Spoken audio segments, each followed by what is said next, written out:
Known to the West as Mehmed II, he was an Ottoman Sultan, and in the time of his rule he would accomplish one of the greatest achievements in history: conquering Constantinople.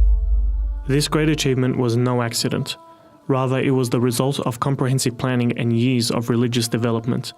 This video explores Mehmed's military genius through his war preparations and how he earned the famous title of Muhammad Al-Fatih, or Mehmed the Conqueror.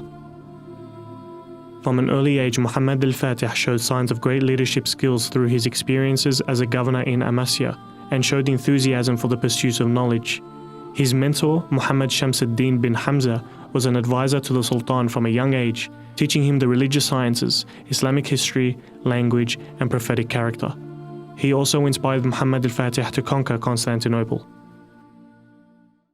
However, this was no easy task, as Constantinople had withstood many sieges and attacks for over 800 years because of its formidable defenses. Even Muslims of the past tried and failed to do so. What set Muhammad Al-Fatih apart from his predecessors is his genius pre-war strategy. He signed peace treaties with Serbia, Hungary and Bulgaria to uphold ceasefire during the forthcoming siege. He even increased taxes on sovereign states and regulated the trading sector to secure a war fund. The military strategy took the majority of Muhammad's focus. He was able to amass hundreds of thousands of foot soldiers, as well as cavalry, gunmen, and janissaries from all across the Muslim world. He also equipped his army with the latest warfare technology, which had not been owned by any other nation except for the Ottomans. This was a giant cannon that was essential to taking down the Theodosian walls. Mehmed took no risks. He would sketch his strategies on maps with great care, with some reports stating that he took usually several days to complete his plans, spotting any flaws and weaknesses. He analyzed previous sieges on Constantinople, trying to understand their flawed tactics.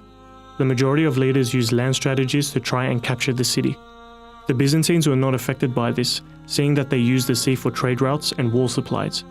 To bypass this issue, he positioned his foot soldiers and cavalrymen on land, while his navy was stationed at the sea to barricade the ships carrying aid and war supplies from other Christian nations. And so on the 6th of April, 1453, the siege of Constantinople had begun. Wave after wave, the Ottomans attacked the city. Their massive cannons blasted the Theodosian walls, but with little effect, as they were inaccurate and required 3 hours to reload, giving the Byzantines enough time to rebuild the damage. The assaults made by Ottoman infantry were repeatedly repelled and pushed back by the defenders. On the other side of the siege, the Ottoman naval fleet encountered another issue, as the Byzantines had stretched a massive chain across the Golden Horn Bay. This prevented the Ottoman navy from attacking the walls from the sea. All these problems were troubling Mehmed. He knew that if he were to be victorious, he would have to adapt to the changing conditions. Muhammad Al-Fatih ordered the construction of a road of greased logs to drag his ships over the hill into the Golden Horn, bypassing the chain barrier. The defenders were forced to disperse part of their forces to defend the sea walls along the Golden Horn. The Byzantines were being overwhelmed at several different points. Panic ensued, and the Byzantine defenses collapsed. And surely enough, Ottoman flags were seen on top of a small gate. Finally, after a 53-day siege, on the 29th of May 1453, Sultan Mehmed had conquered Constantinople.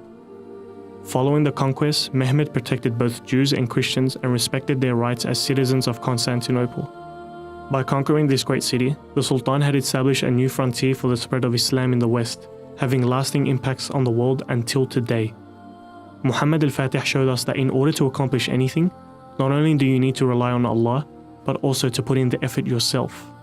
May we learn from his achievements, and may Allah bless this noble Sultan.